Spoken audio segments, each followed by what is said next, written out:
Fox News sends Tucker Carlson cease and desist letter over Twitter show. Oh boy, I love this. Totally insane. They say Carlson was abruptly pulled off the air by Fox News in April. This we know. Axios obtained a copy of the cease and desist letter, which they report said not for publication. Quote, Fox is continuing to pay Carlson and maintains that his contract keeps his content exclusive to Fox through December 31st, 2024. Very, very interesting timing. The report exclaimed. Carlson is making a First Amendment argument for posting on Twitter and asserts that Fox has committed material breaches of his contract. They are trying to silence Tucker until the election is over. Yep. They want him in golden handcuffs. And they used to do this. Many networks have done this. In fact, I think it was Cenk Uygur who talked about it. When he was at MSNBC, they basically give you no airtime, but they're paying you, so you're in golden handcuffs. Mm-hmm. They take care of you, and you can't work. That's what they were trying to do with Tucker. Hey, look, we're not running your show anymore, but we're going to keep paying you. And he's like, no, I want to speak out. I think the machine, the corporate elites, the neolibs, the neocons, no. It was, what year was it? Was it 2018? When Alex Jones and a bunch of right-wing personalities were suspended across all these different platforms? Yeah, 18. It was like a big purge because they were like, hey, wait a minute. These are the people that helped Donald Trump get elected. They're going to be doing the exact same thing, and it's begun. Not just the Daily Wire, but also Tucker Carlson. The idea that you would take Tucker, who is someone that, think of it, right? Up until just a few weeks ago, right? Like 1 month ago, the number one name in America in terms of primetime news after Timcast IRL. At least no, certainly not on cable news, right? It's like 10 times bigger. The number one guy. And suddenly he's summarily fired. But not only is he fired, and I'm just going to say it in a very disrespectful way, the way they treated Tucker. His very last appearance, he says, "We'll see you on Monday." So he didn't. Yep. They didn't even give him the opportunity to do a sort of sign-off show or even come out over the weekend and say, hey, this thing happened, et cetera, et cetera. No. And if it was part of the Dominion lawsuit, that means they knew in advance they were planning on taking Tucker off the air and did not let him know at all. Right. Yeah, I guess they didn't fire him. I'm still trying to get the liturgy. They did not. They took his show off the air, but he's still under contract. So they're basically saying, you can't work anywhere, but don't worry, we'll pay you. Which is the same thing they did to James. The same thing they did to James O'Keefe. Yeah, I wonder if Tucker's show was part of his contract. Like, we're going to pay you for this show. We'll give you this amount of money. So if the show is removed from the contract, essentially the contract becomes null and void. Probably kind of what Tucker's thinking. Legally, I don't know. I feel like if someone's willing to take a bunch of money for a long-term contract, that's the price you pay when they sideline you. You're stuck. You lost your First Amendment. Or like, you can speak out, but there's consequences in the form of getting sued by the person you signed the devil's contract with. So I don't know. Like, the logical part of my brain is like, Tucker, you're stuck. Tuck, you're stuck. Nah, he's not. Like the idea that he can't post videos to Twitter is absurd. Well, that's what I was going to ask. The cease and desist is just that he's speaking at all? Right. Is that the idea? You can't. Yeah, well, that's not a thing. So they're going to say, and I'll play the devil's advocate. You have to be able to give both sides of an argument. So I disagree, but here's what they'll say. They'll argue that even though he's not broadcasting on cable news, that he is essentially continuing his show and thereby competing with what previously would have been his time slot. So the idea is that you can't continue the Tucker Carlson show or anything that's similar to the Tucker Carlson show while you are still on contract with us. So if he changed the format, you think it would work? Like if he had two guests in like a different angle? I don't think it's necessarily the format. It's the fact that he's making this type of content at all. Yeah. So if he set up like Tim, like your daily show, like if he was doing like those types of clips, which is kind of similar to what he's doing anyway. Yeah. They would still say that he's in breach. That's wild, man. Because it's like, informational content. Making a 10-second internet video, like these are contracts that were created before social media existed. They don't have any place in the modern market where you can make a tweet, make a 5-second, 30-minute video when you're sitting on the beach. I don't understand. But he did take the money and sign the contract. So then I guess the question would be, what if he was live streaming it just directly from his phone, right, to Twitter? Is that the same thing where it's, hey, I'm Tucker Carlson and I'm talking about Trump's indictment. Boy, that was terrible. And our country's going to have a civil war and, et cetera. Would that be necessarily a violation because it's not none of it is content? I mean, they'll argue whatever he does is, but none of it is. But more importantly, I'm giving the argument from how they're going to argue it in court. They would argue that him live streaming it is the same thing as a show at night. Live I think they would. show, right? I think they would as well.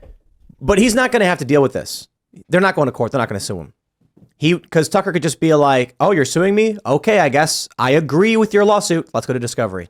I won't challenge it for dismissal. We'll go straight to discovery. And Fox is going to go, no, wait, don't. Because then all the Dominion stuff comes out. And they don't want that to happen. And he said already that there have been board members of Fox who, by the way, I'm sure are going to come up for deposition if this goes to any type of lawsuit, that he's going to say, all right, you, who else was in the room? Who else was in the room? Okay, you, and you. We're all going to sit down and we're all going to find out exactly what went down when you decided to summarily pull the plug on the Tucker Carlson show. Is Fox News the Fox Corporation? Right. So they actually divested from the larger Fox that Disney bought. Right. So is it was is spun Fox off Corp into then? something. I think Fox Corp or Fox News Corp. Yeah. I have to wonder then if the stock price drops in response to the firing of Tucker Carlson, if the board can then be sued for a breach of fiduciary duty. Class action. Does he not have the option, though, to just get out of his contract and not be paid? I thought I had read somewhere that he had the option to cancel his contract. I don't think so. And based on my experience having similar contracts from these networks, you can't. You have to request there has to be like a mutual break. You can't. The purpose of the contract is so you can't leave.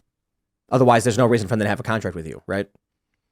They say, we want you to be only with us for this amount of time. You say yes, and they say, we'll pay you X amount of dollars. If they break the contract, they have to pay him out for the full terms, and then he's free to go.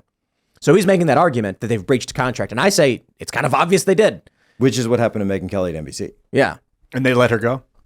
No, they fired her, but then she went in and got the full remainder of her contract. So she got paid. And she got loose to go do her own thing right away, immediately. Right, but that's because she was fired over the it was like a blackface thing. She said, I don't understand why it's offensive. People dress up on Halloween all the time.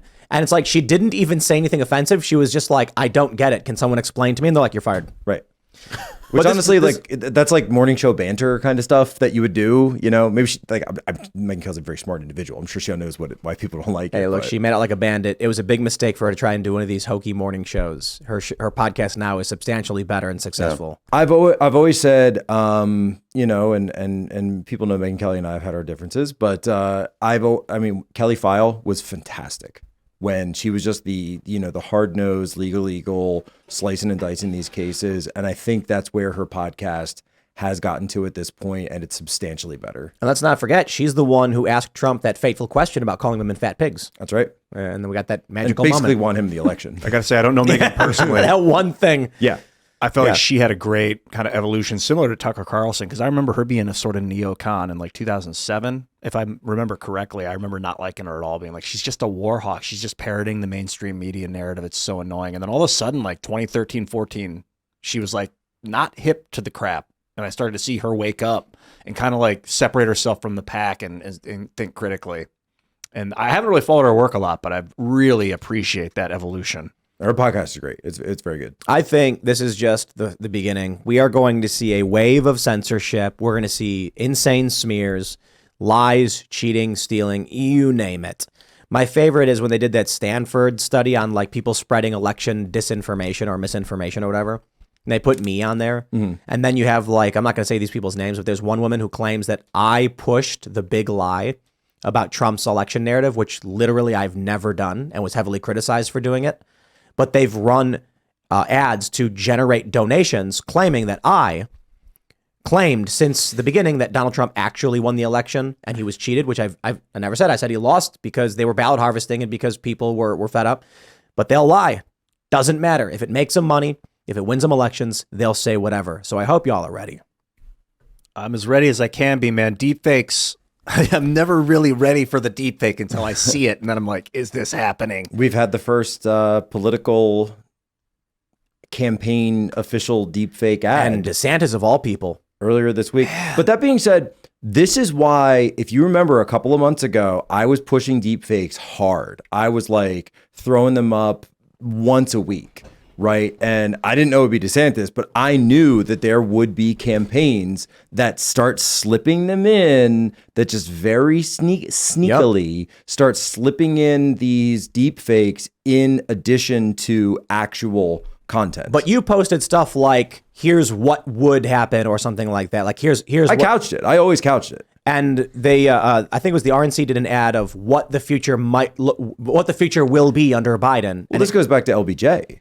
It shows deep fake images, AI generated images of Biden in situations that are clearly not real and are explained as fiction as the premise of the video. Right. The DeSantis campaign put real life Trump in big block letters and then showed 3 fake photos of Trump hugging and kissing Dr. Fauci. But they were spliced in so like, you know, you'd call it like a 6-pack, right? So there were 3 real pictures of Trump and Fauci spliced in with 3 fake pictures. And I saw the DeSantis campaign saying, oh, well, Trump posts memes all the time. Trump posts stuff. No, they called it whatever. They called it deep fakes too. And then someone shared Ron riding a rhinoceros. And I'm like, I'm sorry you believed that was real. Which actually was a Photoshop. It was even signed. It wasn't deep fake. But the point is that no one was claiming it was real, and it wasn't slipped in, mixed in real and fake images together. And tagged as real. And tagged as real, right. Thanks for watching this clip from the Timcast IRL podcast. Hang out with us live Monday through Friday at 8 p.m. and become a member over at timcast.com for uncensored, members-only shows exclusive. Thanks for hanging out, and we'll see you all next time.